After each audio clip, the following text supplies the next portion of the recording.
これがレクイエム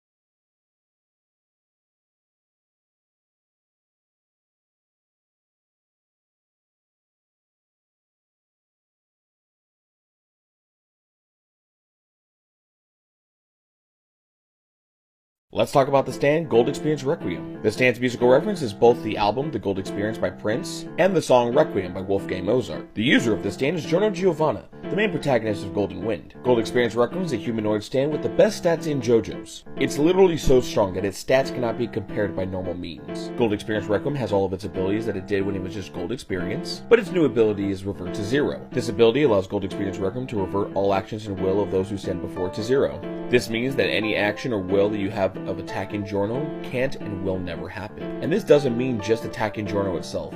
It even goes for death itself. Think of it as keeping the cause and getting rid of the effect. If the cause is dying and the effect is death, then the effect will never come. Overall, Gold Experience Requiem is the strongest stand in JoJo's, and honestly, I don't think that'll change anytime soon.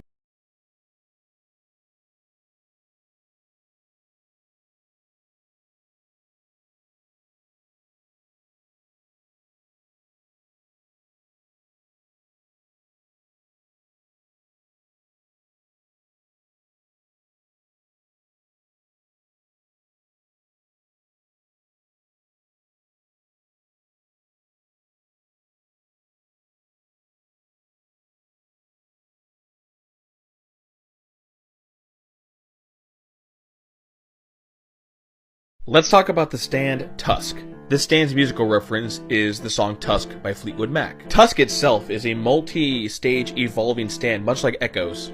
Tusk itself evolves as Johnny learns to use spin more effectively, and each act of Tusk has a different special ability to it. Act 1 allows Johnny to shoot his fingernails like a bullet using spin. Act 2 allows Johnny to basically shoot his bullets more effectively using the golden rectangle. Act 3 allows Johnny to make a spatial wormhole, where if he shoots himself, he's able to move within the ground itself by turning himself into spin. Act 4 allows Johnny to have access to the infinite rotation. With the infinite rotation, once Tusk actually hits its target, the target is put into an infinite spin loop. And as we saw with Valentine, not even transferring your soul to a new body will allow you to escape the infinite rotation. It was able to bypass Love Train with zero difficulty. Tusk is such a broken stand.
ジョジョの奇妙な冒険オールスターバトル R。 ジョジョの奇妙な冒険オールスターバトル R。 私はワンダーオブユー。面白い。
わからない。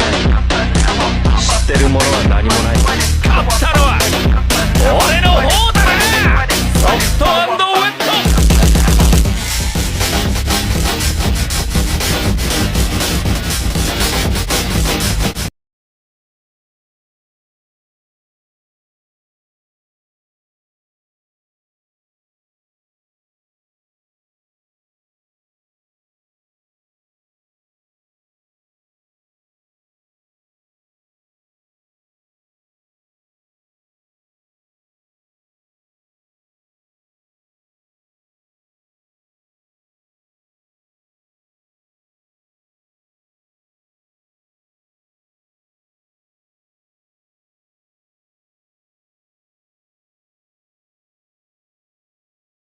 You can ask the flowers.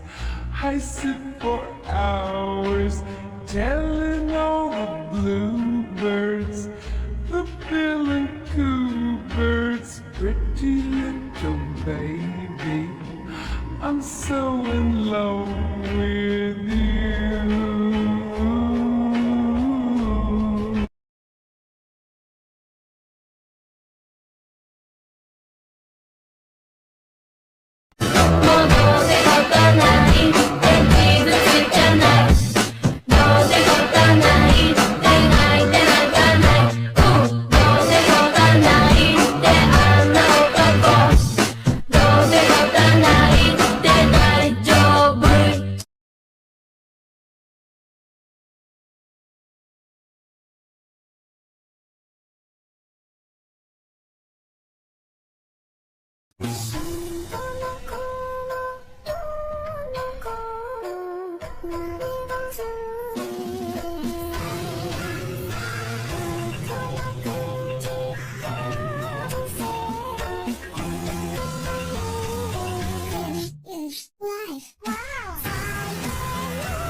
Soca, soca, pra curva aqui, soca, soca, vai.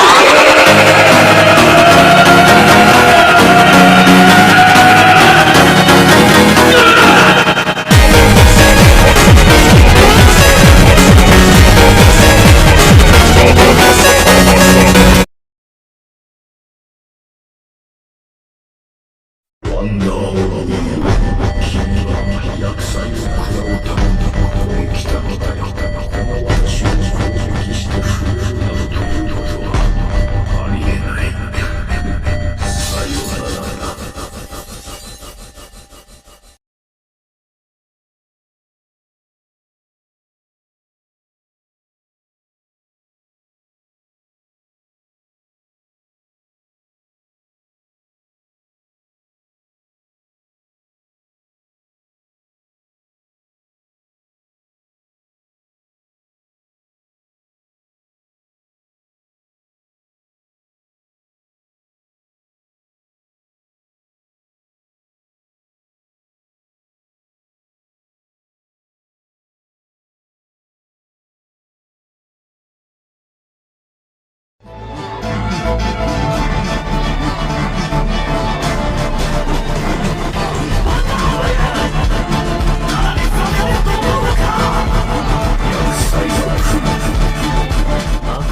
特別な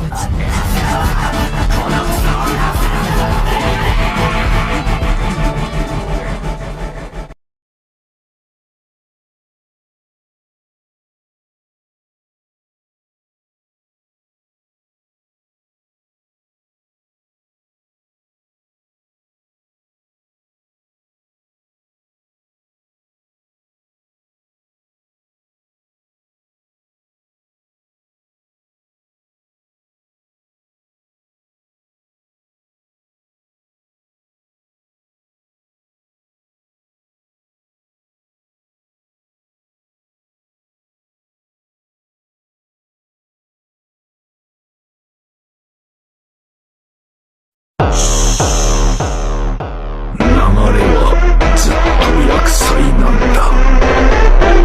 ワンダー・オブ・ユー。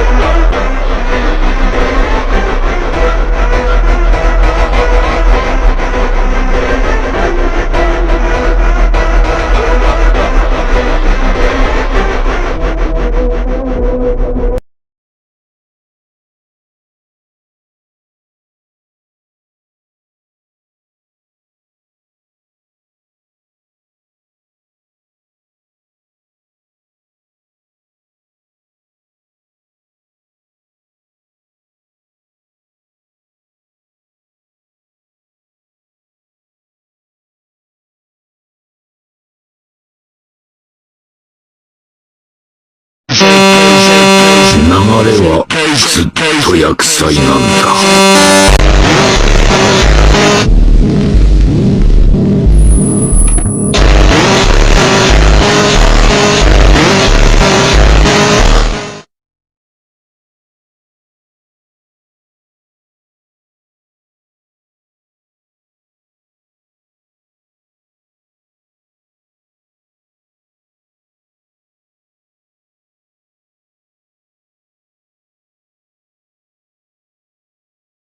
Trallallero trallallà. ドゥドゥドゥでダダダ。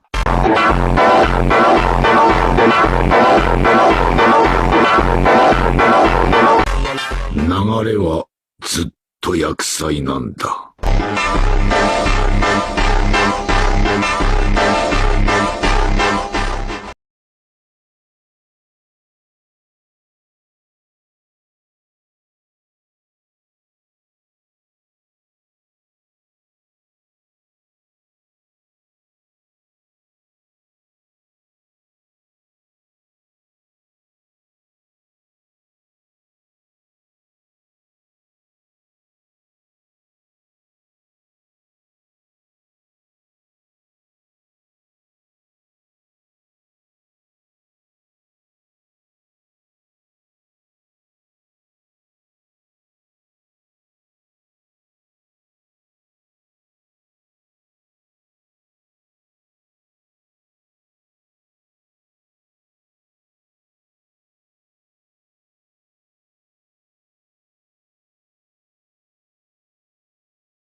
Menina, safadinha, arregaça esse papo, vai.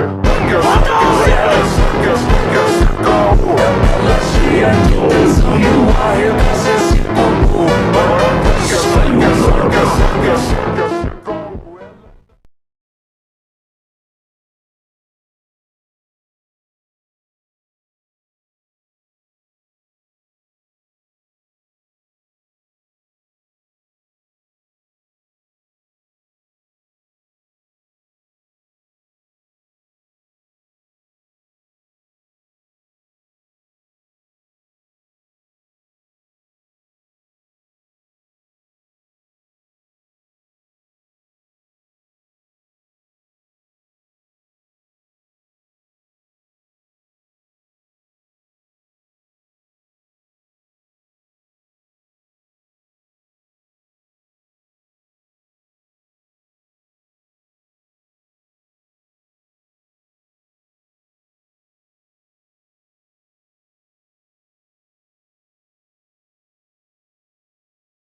là bác sĩ. Đến đi ngày bên quần.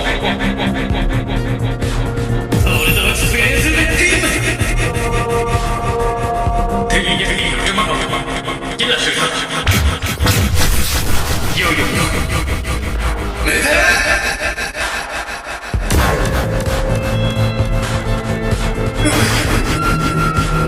Ta không nghĩ là người có thể tiếp cận ta gần với như vậy. Đó là điều này. Đây là người.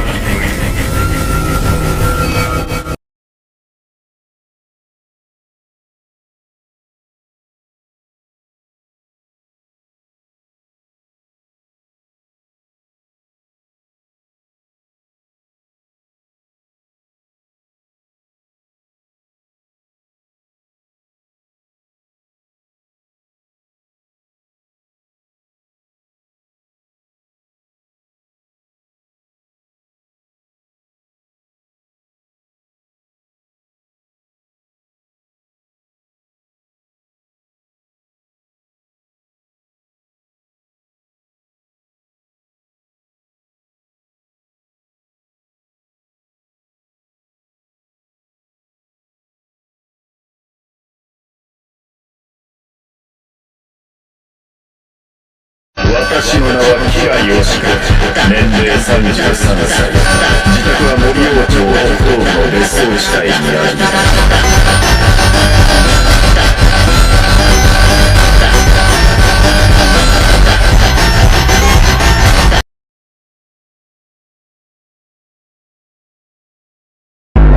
る。厄災が来る。厄災に正義はない。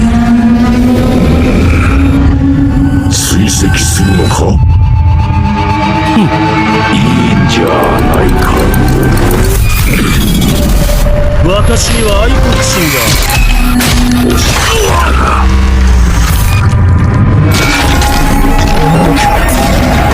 厄災の流れが君を襲う。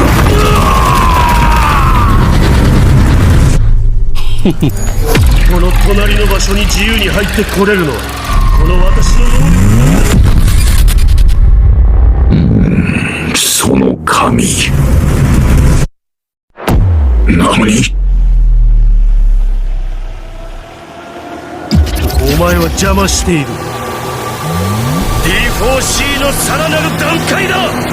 ワンダーオブユー、これも厄災だ。なわけすられない。ゆっくり味わい。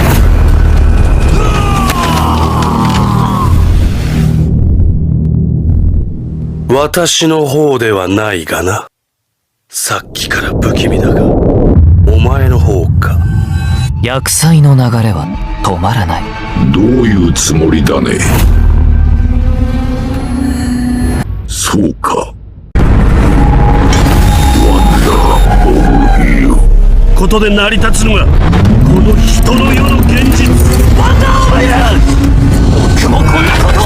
君が厄災の流れの中にどっぷりだ。ただで済まされると思うのか。ここから先は戦局でいうところの一手だな。答えご存知なのか。私の大統領としての絶対的使命。流される血で終わる。子供の頃からずっと仲良しだったじゃないか。このクソ女をさっさと止めやがれ。お前の方か。なんだと。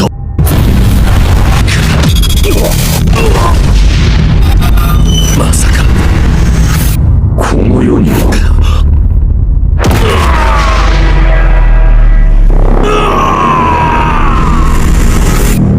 断りのつながりがある。お前を倒すために作られた。お前を殺す任務は終わっていない。これが残念だったな。私を攻撃して触れるなどということはありえない。仕留める？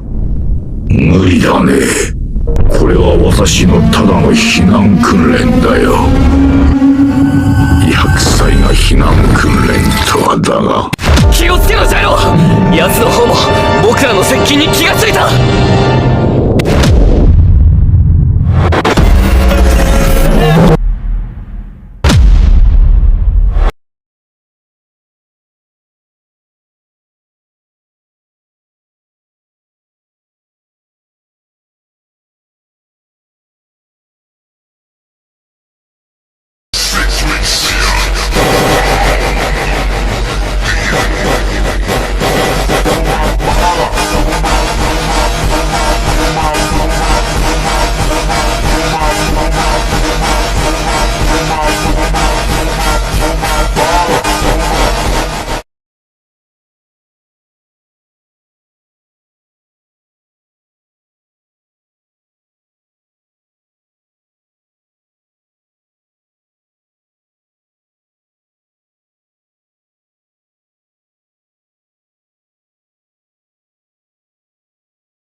Let's talk about the stand The Wonder of You. This stand's musical reference is the song The Wonder of You by Elvis Presley. The user of the stand is Toru, the main antagonist of Jojolion. This stand has two different appearances. Its first appearance is the one where it takes the form of the head doctor. Its second form is the stand form, basically the version we think of when we think of The Wonder of You. And this stand has the ability of Calamity manipulation. With this ability, The Wonder of You is able to freely manipulate the flow of Calamity within the universe. If you have the intent of pursuing Toru in any way, shape, or form, The Wonder of You will literally manipulate the universe to kill you. And it doesn't matter how bizarre the Calamity is, it will kill you. No matter what you try to do, you cannot escape from the Calamity. Which is actually insane. It's basically Final Destination, the stand. But then that begs the question, what happens when an unstoppable force meets an immovable object?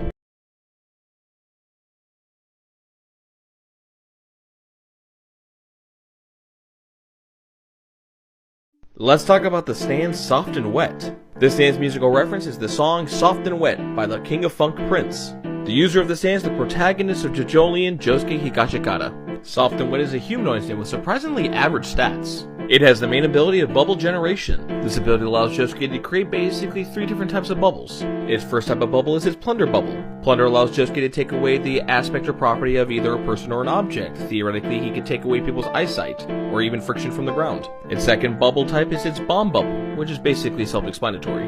Its final bubble is its go beyond bubble. This ability happens when Yoshikage is able to infuse spin into his bubbles, making it so thin that it theoretically doesn't exist. And this ability is so overpowered he was even able to bypass the Wonder of You. It also has a really cool shovel. Overall, Soft and Wet is a top 3 stand, and I absolutely love Gappy. He is one of the best JoJos. Can't believe I'm saying this, but go ahead and like and follow for more content just like this.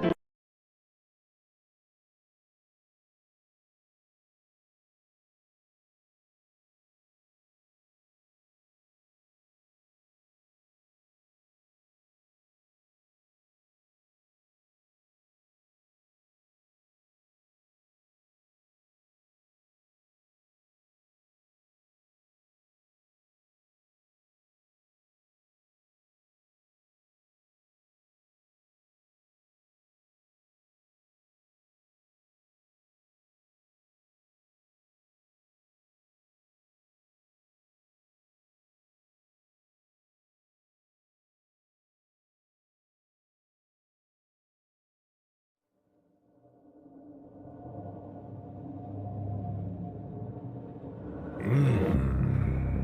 私自身でもこんなのは初めてのことで驚いている。あと1センチか。こんなそばまで災いを受けずに私に近づけた者はかつて誰もいなかったよ。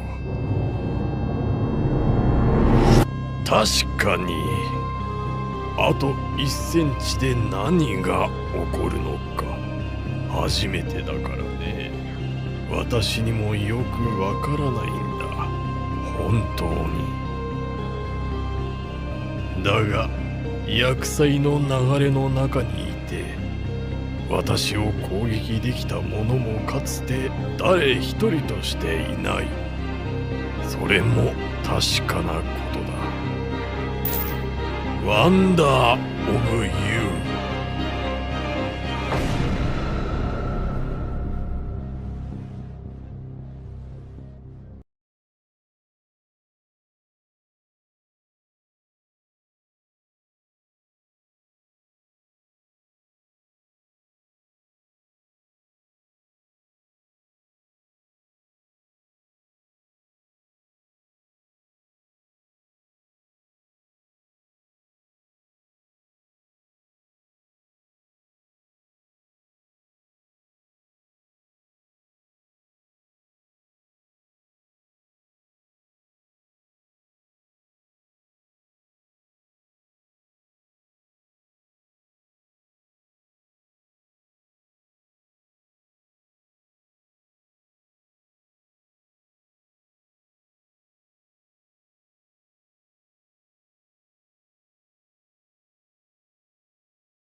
If you found this video enjoyable, please leave a like and hell, even subscribe if you want to. It only takes 2 clicks, and push that notification bell just to get the messages for my videos. That would be greatly appreciated. November 3rd, 1954 would be the release date of the theatrical version of Godzilla in Japan. 65 years later, the author of JoJo's Bizarre Adventure, Hirohiko Araki, would be inspired to write one of the strongest stands in his entire franchise, Wonder Review, and his user Toru, who would cause a number of calamities for the protagonists of Jojolion. Hello everybody, my name is Metas, and if you've been on this channel for long enough, I have covered Wonder Review pretty in-depthly. But due to the flow of time and how power scaling can dramatically change over said time, characters can be scaled even higher now. And in this case, Wonder Review is even stronger than I previously thought. So to jump right into the basics of Wonder Review, if you try to uncover the identity of the head doctor or try to chase Toru down, the flow of calamity will pursue you. Or in a much broader term, since it's actually kind of vague, the intent of pursuing the head doctor will also activate the flow of calamity. The flow will gradually get stronger, starting off like minor attacks to eventually leading to death. And if there are multiple people trying to pursue the head doctor, whoever is trying to pursue the most will be the first in line, eventually going in pursuit order. And if a person were to see Toru's face, it is instant death. Some type of calamity will pursue you that will kill you almost instantaneously, with the added caveat being that anything can become a weapon in the flow of calamity. Rain can eventually be more or less bullets, objects can basically clip you in half. Really anything under heaven, which is stated by Mamazuku, can be a weapon wielded by calamity. Now, in a layman's terms, that is a very, very basic idea of Wonder Review. More or less, this is the same idea or Wonder Review I used in the D4C versus Wonder Review video, which, mind you, is still very, very, very powerful. Basically the 4th strongest stand in the entire franchise on a low ball, mind you. Now, the Wonder Review we'll be talking about now is a Wonder Review that is highballed very dramatically with character statements proving that he's extremely powerful, that slowly break and kind of almost bleed into our reality of basically meeting some like metaphysics. The flow of calamity is the flow of reason, which is logic. The logic of this world is linked together in a continuous chain, basically meaning that everything in this universe is forever connected, bleeding into the idea of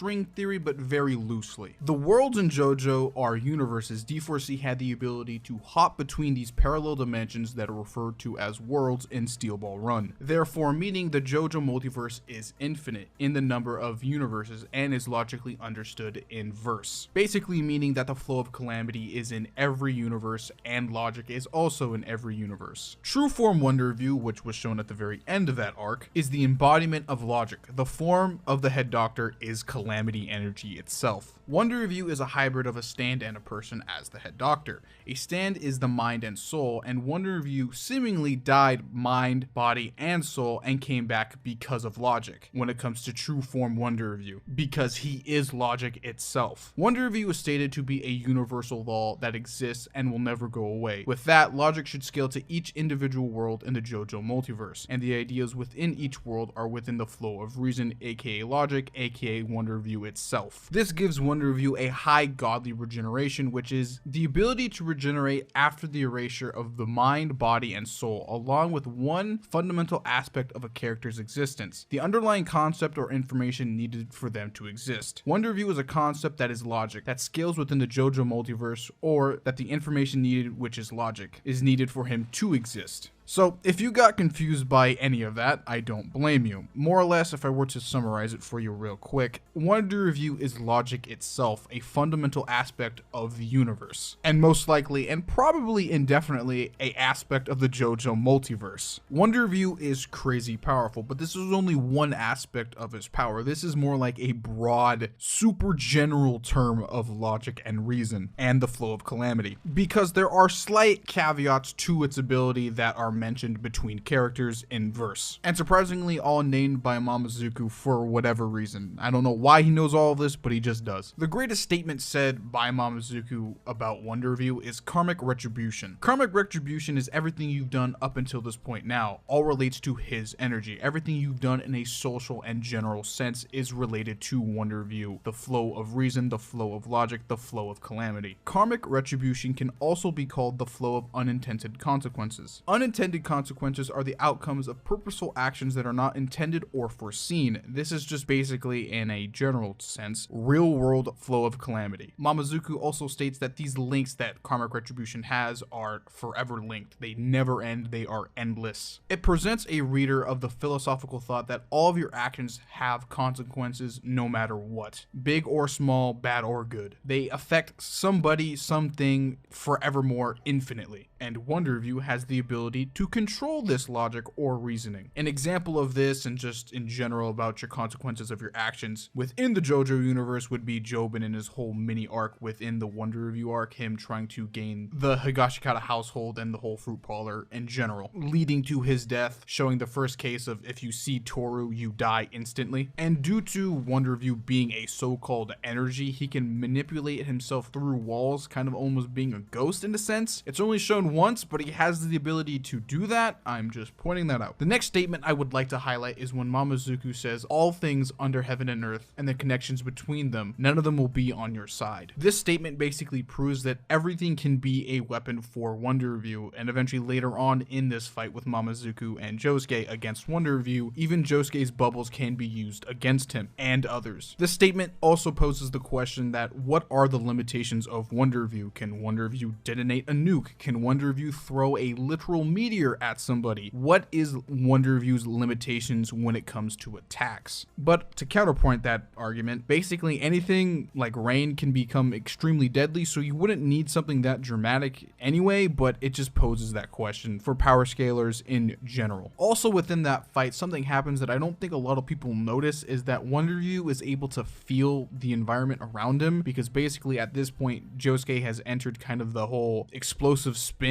evolution step guide, or whatever you would like to call it, and Wonder Review is basically able to feel out the room, sensing Josuke's power, meaning that Wonder Review can feel something outside of logic very vaguely. And shortly after that we get the whole and infamous, you're 2 meters in front of me, this has never happened before, this is the first time somebody's ever been this close to me, where Mamazuku is literally in finger point range of Wonder Review. Seconds right after that, Wonder Review somehow controls Josuke's bubbles while he was controlling them, and it damages damages Mamazuku Rai. Whether or not these soap bubbles are actually just the regular soap bubbles or the explosive spin is to be decided by the viewer. Personally, I think it was just the regular bubbles that Josuke was spinning, but it could be both. Shortly after this, we eventually get the chain of Calamity. Basically, what I previously said earlier in the video is where, you know, if you see Toru, you'll instantly die and a random event will occur. The random event that occurs in this case would be the plane piece that is falling down at an extremely high altitude aiming for Yasuho. And to add to that, the whole law of unintended consequences kicks in here after Yasuho regains her arm from Joshu. Joshu tries to attack her, saying to give back his arm, which also slightly implies that Wonderview could possibly also control the actions of people when it comes to actually their emotions and stuff, which is also very, very interesting, which is helped by the whole, you know, everything's connected under the flow of logic and reason. Immediately right after that, we get probably and most likely the greatest Wonderview statement by far. Quote, "The world is strung together by reason and logic. No matter what standability I'm dealing with, it shouldn't be able to reach beyond that logic and attack me or touch me like this. This act of pursuit towards me will definitely be delivered back as a serious wound of calamity. Because of the flow of calamity is the flow of reason. The logic and reason of this world are together in a continuous sequence. It's completely impossible to go beyond that logic and that sequence. It can never happen ever. It's impossible to surpass it. No one has ever surpassed Wonderview's flow of calamity." End quote. So if you want a TLDR on what Araki just said right there, basically, Wonderview is logically the strongest stand in the series, verbatim. And shortly after this, Wonderview proceeds to block go beyond shots that are eventually building up to the maximum, the climax. Toru then gets shot 2 times by a go beyond shot, then proceeds to get finally KO'd by the rock sickness, and then shortly after that, Josuke at his full power then proceeds to kill true form Wonderview. It takes a being above logic, a fundamental force of the JoJo multiverse, to beat him. It doesn't take 1 shot, it takes 3 on top of a sickness at its peak because of the flow of calamity. So to go into a quick go beyond scaling, go beyond can scale above the infinite rotation due to, you know, the explosive spin being above logic and being infinitely close to 0, meaning that it surpasses the golden rotation. Of course, meaning that go beyond is unlogically the strongest stand in the series. Now, for whatever reason, if you think the Wonderview quote is kind of hyperbole and it's not true, it's just him building himself up thinking that he was the strongest, here is an author interview from Jojolion volume 27 stating that, well, Wonderview is at least bare minimum the strongest villain stand in the entire series. This author note also kind of implies that Calamity itself is probably one of the strongest fundamental forces in the JoJo universe, and also it scares Araki too. With that author note in mind, Wonderview scales above all villains in the JoJo universe, including D4C Love Train that transcends an infinite amount of dimensions / universes, because Araki says Wonderview is the strongest villain with the strongest stand ability, or ability in general. So I'm going to go over a couple counterpoints that I think a lot of people will probably say in the comment section in general, that being Wonderview isn't actually the flow of logic since it follows a certain logic. Just because Wonderview is bound by a certain logic doesn't mean he isn't logic. For example, if I'm the embodiment of logic, then obviously I'm bound by logic. And where this scales inverse, the certain logic that Araki refers to is when it comes to Wonderview is called karmic retribution. Karmic retribution is logic of everything a JoJo character has interacted with in their entire life, basically, and is always in constant interaction with Wonderview and his calamic energy. Even if the scan is supposed to mean Wonderview isn't the totality of the flow of logic, it still means that there is still a certainty that follows with the flow of logic in verse. Even if you lowball this one scan and use it against my argument, it's still one scan against an entire chapter's worth of evidence. I wouldn't even say chapter's worth, it's more like an entire arc worth of evidence. If Wonderview is bound by a certain logic, can you prove to me that it's not the flow of logic? Because even if Wonderview isn't the totality of logic, he still uses logic that flows / exists through the entire JoJo multiverse and will always come back from any attack because of logic. The scan actually helps Wonderview because Araki straight up states that Wonderview is the strongest villain in the series, which upscales off all the other characters like GER upscales off of it, and only Soft and Wet Go Beyond can really overcome Wonderview currently. And since I know somebody's gonna mention infinite, how fast is Wonder Review? Genuinely speaking, he's either instantaneous or he manipulates the perception of people, making him look instantaneous. But since he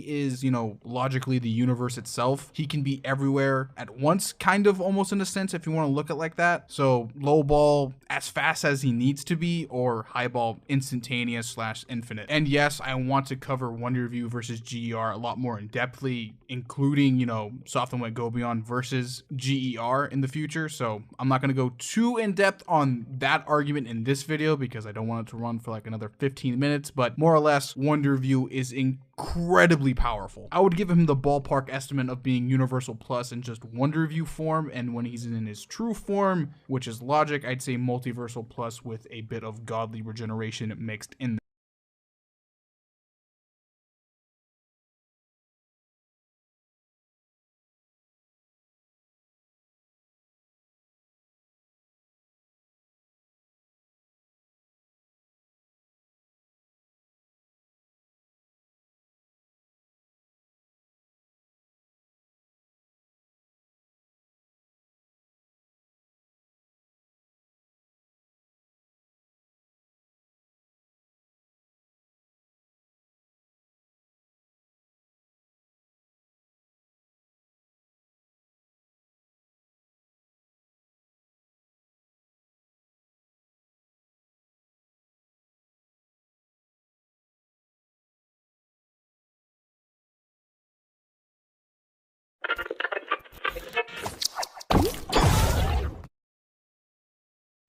Is Soft and Wet Go Beyond the strongest stand in JoJo's Bizarre Adventure? A bit of a controversial take, I know, or at least a question to ask in this day and age of power scaling, and even more so when it comes to the JoJo's fandom. Due to the fact for a very long time with this series, there were only ever two to consider the strongest quote unquote, or to be the ultimate stand quote unquote, that being Gold Experience Requiem and Tusk Act 4. But due to the ending of Jojolion and adding two very, very powerful stands to the vast array of stands that we already had, that being Wonder Review and Soft and Wet Go Beyond, it's now kind of made a lot of people challenge / think about new ideas when it comes to what is the strongest stand, as this idea has been festering for a very long time. As a guy that primarily just likes to cover JoJo's content because he thinks it's cool, I often see comments asking what is the strongest stand, and I usually give them answers like, I don't know, something I guess, just because I don't want to start some fire of a thread in my comment section. But after realizing I do have a bit of a degree of influence, that coming from Wonder Review and making the arguments for him so popular thanks to a lot of my Wonder Review related videos, maybe I should be asking this question to change people's opinions, at least in an educated form. And with that being said, at least knowing my influence now, if you see somebody saying some random character is the strongest in JoJo's, maybe you should share this video. Just a food for thought. You don't have to. This is all you guys watching. I don't really care. I'm just some random dude on the internet. Just you guys watching is good enough for me. And I would like to give a shout out to my homeboy Jobber, as a lot of the ideas I'm going to be spewing about later on in this video heavily do come from him, so shout out to my boy. So with that being said, I guess a lot of you are wondering who's Josuke Higashikata and Soft and Wet, as this is going to be pretty important for at least the early scaling and just overall the character. So surprisingly, Josuke is not one, but actually two characters. Those two characters being Yoshikage Kira of the alternative universe, being that of Steel Ball Run, and Josefumi Kudo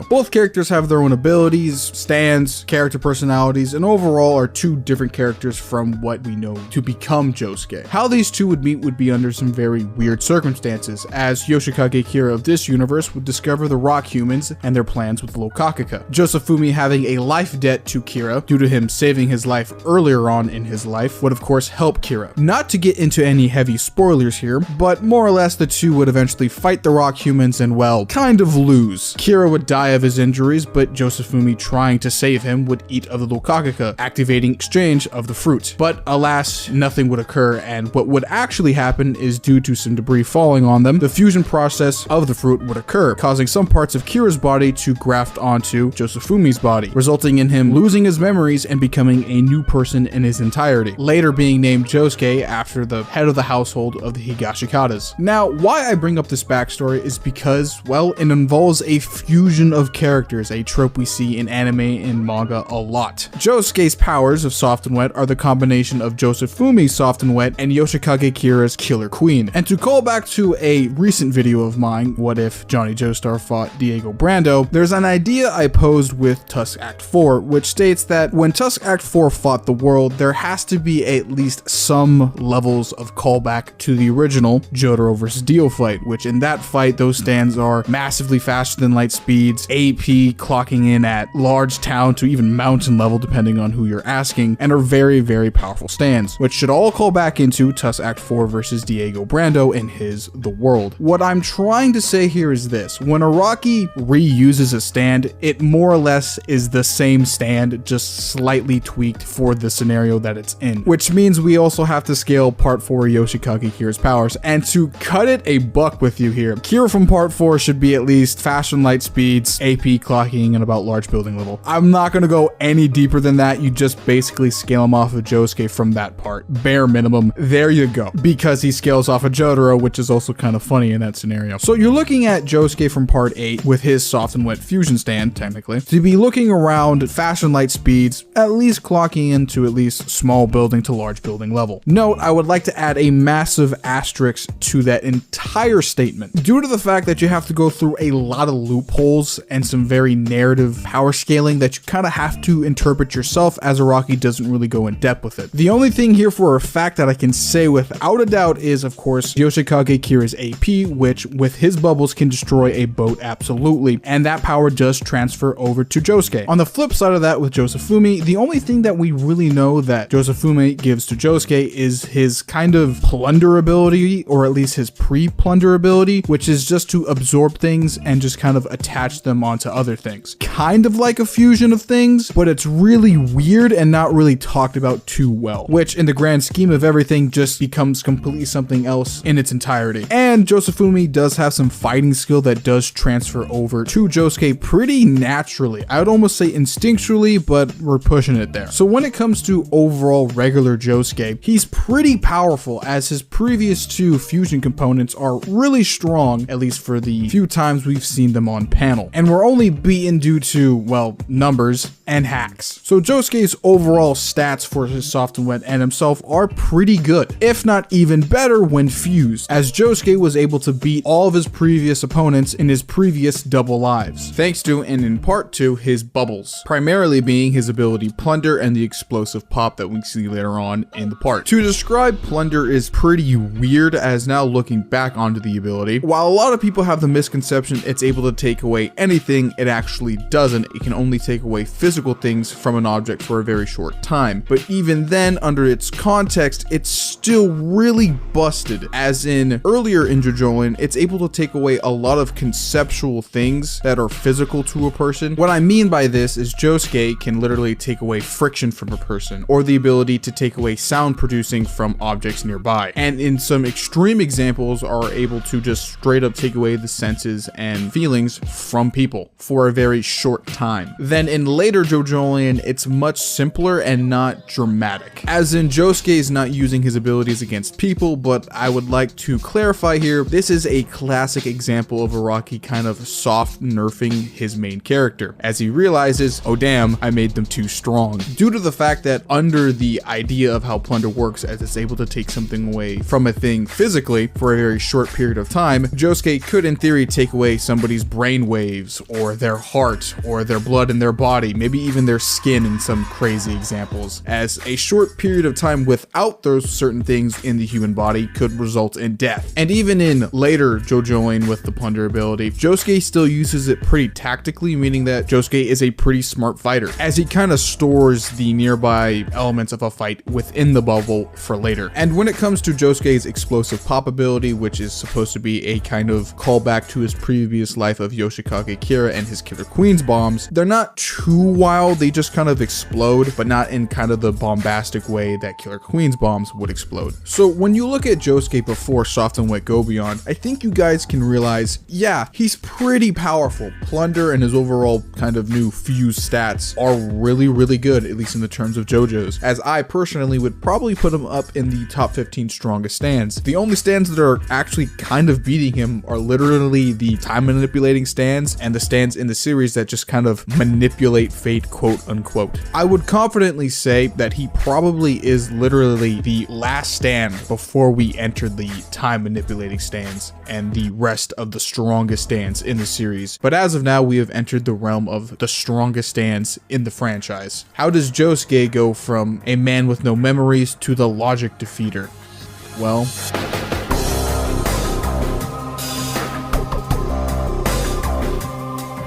logic is the origin of all concepts, because every concept needs logic for it to be created. Technically, this is the highest truth in all of JoJo. It remains forever. It's linked to literally everything in the universe, no matter what, and is an absolute law that reigns over everything thanks to some statements within Jojolion, and nobody can technically reasonably stand against it whatsoever. Curses are the highest form of logic, which Wonder View is. A curse that technically started all the events in the Steel Ball Run universe. At bare minimum, the events of Part 8 Jojolion. And if you read the themes of the series in general up until this point, you can say that Wonder View is behind every calamity in the series. A quote from Jojolion Volume 27. This type of topic is something I can't avoid. Who is the strongest villain? What is strength? What is peak fortune? I've decided the strongest and most terrifying adversary one can face is called Calamity. Calamity attacks irrationally, but is actually bounded by a certain type of logic, and will encroach every person equally. It's too powerful, and trying to overcome it might be actually beyond hope. With this volume statement, Araki states Wonder View ability-wise is above every main villain in JoJo's confirmed. This includes Valentine's D4C Love Train, who was previously the strongest villain. A villain who is able to cross into different dimensions, as D4C Love Train's ability was able to redirect misfortune to different times and different places. Furthermore, D4C Love Train is stated in the JoJo Viller Guidebook to transcend dimensions and mathematical dimensions. Mathematical dimensions is just another word for alternate universes. Amount to being transcended is infinite, so that means D4C Love Train transcends over all universes within the multiverse, thanks to the corpse parts and his ability. So this means if the volume 27 statement is true and Wonder View is the strongest villain now, this means that he even transcends above mathematical dimensions and even D4C Love Train's barrier, which is conceptual, and his entire purpose is to misdirect misfortune. Now, getting into the more concept explaining slash the cosmology and how this universe actually works, there is this thing heavily explained in part 8 and part 7 about good and bad, yin and yang duality, as some people like to call it. It's a foundational law slash concept in JoJo's that exists. Everything has an opposite. If there's good, then there's bad. If there's light, then there's dark. That is the whole truth in JoJo's part 7 and 8. That has been explained thoroughly through Valentine, Jobin, and a few other characters. Wonder View is one of those truths by logic, which is another thing I'll get into later, but just keep with me here. What is also explained is that duality between all things is and should be equal or balance out to zero. I would also like to, at this point in the video, heavily point out these ideas are not Platonic, as why would an author like to put these ideas in his stories if they're not supposed to be connected in some way? And definitely in part 7 and 8, as these stories are a lot more grown up and a lot more mature compared compared to at least previous parts. With that being said, Wonder Review definitely scales above D4C Love Train, and it's pretty impressive, but it can go even farther than that. Wonder Review even scales above Tusk Act 4. Wonder Review has a calamity on the Higashikata family, which is a family dying from the rock disease, and is something they couldn't break. Johnny tried to break this curse with the corpse parts, but failed. Johnny tried to shoot the curse with Tusk Act 4 to end it, but Tusk Act 4 got reflected by the curse, and Johnny died due to the calamity. It's a consistent fate that all family members who try to save their children from the curse usually end up dying because of it. Moving on to the next idea that involves Wonder Review is society and reality. These concepts are the universe and how people interact with them. To keep it short, as this part could be extremely lengthy if I just kept on going, in part 7, society is called the universe, and whoever takes the first path will invent the foundations / things into existence. Mamazuku explains that Wonder Review through calamity / karma attacks you with everything you've ever interacted with in society, and being the complete badass he is actually shows it visually in real time. Wonder Review / calamity is a law that will never go away and will forever remain in this world. Worlds in JoJo in the context of manipulating reality / space / times are the universes. Wonder Review is by far probably one of the strongest stands in this series, not even joking. It has the ability to manipulate you and your actions, is to be stated to be even above multiverses and concepts of the sort. Wonder Review is a multiversal entity that exists through all universes, as fate, gravity, calamity, and logic can all be summed up as the same thing, as everything has its opposite and equal. And to get into more power scaling terms, Wonder Review is technically a type 2 abstract existence entity, as he simply is one with logic and will always come back because of it. Even destroyed mind, body, and soul, his energy, the calamity energy, will still exist afterwards. So even if Toru dies, Wonder Review will come back, giving him a high godly level regeneration. So with all of that context now given to you guys, how does Soft and Wet Go Beyond scale above Wonder Review? Wonder Review is stated to be above all JoJo villains' abilities, which include D4C Love Train, and the only thing in JoJo's that can beat Wonder Review is Soft and Wet Go Beyond, calling back to that volume 27 statement, which, under the context of everything I said, Wonder Review exists in every individual JoJo universe / world. Soft and Wet Go Beyond transcends all logic and transcends the logic known as Calamity. The bubble spins infinitely till there's zero. Finally, they don't exist in our world. The bubbles themselves are illogical, and due to this, they beat Toru and Wonder Review. And even when Calamity came back to attack the Higashikatas, Josuke was absolutely able to destroy even that, kind of making the bubbles able to destroy concepts, which is kind of crazy. If you were to layer all the strongest stands, or at least all the concepts in JoJo, some of the strongest stands like Tusk Act 4, D4C Love Train, GR, would still be bound by the ideas of Wonder Review and logic, as that's kind of the supreme thing within the idea of JoJo. Gravity, fate, all of that is surrounding all other things in this universe, or at least in this franchise. The bubbles are outside that circle. They don't care and are able to damage / completely destroy it in some cases. Quickly circling back to explain all of this, when you talk about the strongest stands in the franchise, there's levels of infinity at the high point here. Using D4C Love Train as a foundation so that we can build Tusk Act 4 and Wonder Review off of, Wonder Review is established as being fundamentally superior to them, as he is an abstract concept of logic and reason in JoJo that exists everywhere in the infinite multiverse as law and won't go away. Soft and Wet Go Beyond fits the 5D qualifications because it goes beyond infinity both logically and literally, as the bubbles infinitely spin till they reach zero, and infinity is logic in JoJo, which Soft and Wet Go Beyond transcends. Final reasonings here is that all dimensions of space-time, the infinite JoJo multiverse here, are logical and within reason. So we got D4C Love Train as the multiversal plus foundation, Tusk Act 4 being infinity. You can sneak GR in here above Tusk Act 4 being infinity and kind of controlling fate a little bit, at least subpar to Wonder Review. And at the very top, Wonder Review being this conceptual infinity entity that reigns above all of them, enclosing them into that metaphorical circle I said earlier, which Soft and Wet Go Beyond doesn't exist in. To give a stat breakdown of Soft and Wet Go Beyond, it is a being that does not technically exist anywhere, where there is logic and reasoning, that being all of time and space to a conceptual, not out-of-versal level. Possibly if you did scale Wonder Review high enough, you could get to low out-of-versal there, but I don't think the scaling's that high, but he could be there. It would be pretty safe to say with all the information I've provided that Soft and Wet Go Beyond's bubbles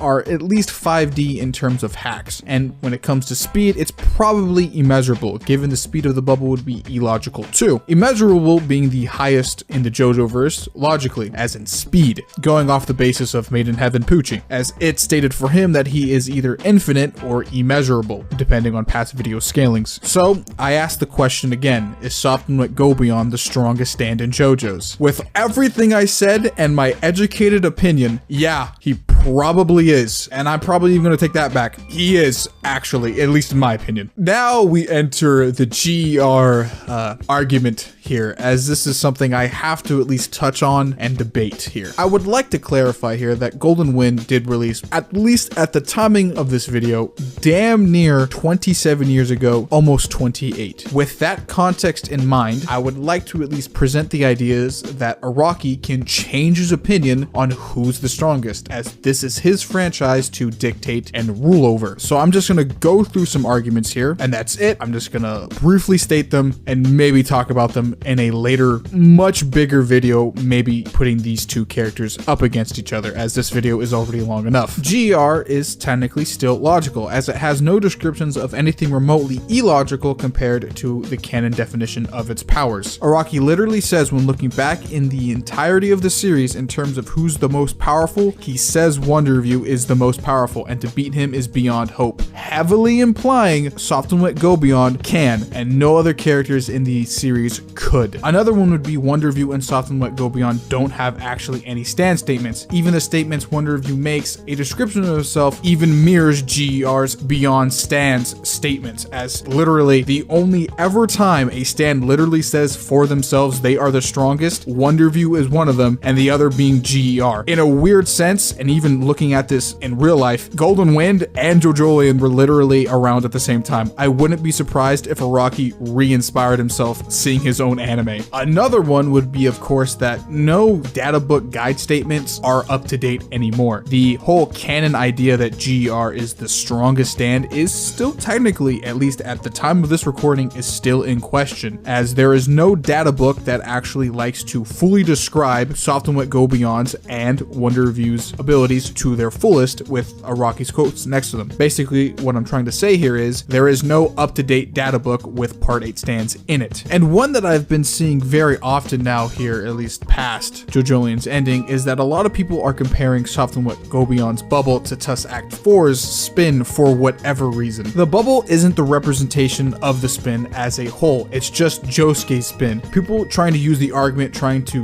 dishonestly scale Soft and Wet Go Beyond to below or slightly above Tusk Act 4 but not in its entirety, and then try to pull the whole GR transcends all of them just because it has no stats and Tusk Act 4 does have stats, is pretty stupid and dishonest when it comes to Soft and Wet Go Beyond's power and GR's as a whole. No matter the type of translation you pull for Soft and Wet Go Beyond's stand card, it will never change the context that the stand card is Josuke's spin, not the concept of the spin. And everyone in the part makes it very, very clear that it's Josuke's spin and not some almighty representation of it like Tusk Act 4. They call Josuke's spin illogical. The golden rotation, Tusk Act 4 and Ballbreaker have absolutely nothing on the level of that thing and don't even compare to it. While it might be in the same family tree as it, it's not the same. It's just literal copium at this point. I would even argue at the most basic level of fundamental power scaling, like, oh yeah, maybe just the Requiems are quote-unquote the strongest. It's been damn near 30 years from Golden Wind, and stands have been progressively getting more complex and changing over time. Stands for a very long time to get to their pinnacle of power, to even rival GER, have just literally just been getting rage amps and just resolve development to get to that point. The idea that you need an arrow to become the strongest is fucking out the window on the road, dude. And no discredit credit to GER or anybody that likes him. He's still one of the strongest stands. It's just time has moved on and progressed past him. There is no point of using GER anymore. Even Araki has very few times brought him up ever. People really do just get attached to certain parts of history when it comes to certain characters, as it's pretty common for a lot of power scaling communities that one character just reigns above them all, even though that might not actually be the case. And I'm not totally against the idea of doing Software Gobion versus Gold Experience Requiem, as that's still on the board. Looking at it currently though, it just seems like one side has more information on it than the other that isn't outdated. So I think that's all I